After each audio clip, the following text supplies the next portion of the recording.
सत्यारंभ संस्था पुणे, पद्मश्री शंकर बापू आपेगावकर ट्रस्ट निर्मित media solution आणि आदित्य राज मराठे प्रोडक्शन पुणे यांच्या संयुक्त विद्यमाने हडपसर येथे आयोजित केलेल्या कला महर्षी चित्र सूर्य कैलासवासी बाबूराव पेंटर जीवनगौरव पुरस्कार सोहळा 2025चं आयोजन करण्यात आलं होतं।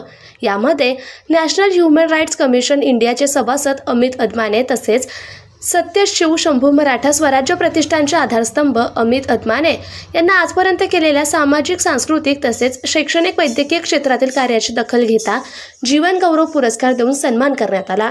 यावेळी बोलताना अमित अदमाने म्हणाले, संस्थेतर्फे मी करत असलेल्या कार्याची दखल घेतली, माझा सन्मान केला, त्याबद्दल संस्थेचे आयोजक, सहआयोजक, प्रमुख पाहुणे, स्वागताध्यक्ष तसेच कार्यक्रमासाठी सहकार्य केलेल्या सर्व कार्यकर्ते आणि हितचिंतकांचे आभार व्यक्त केले।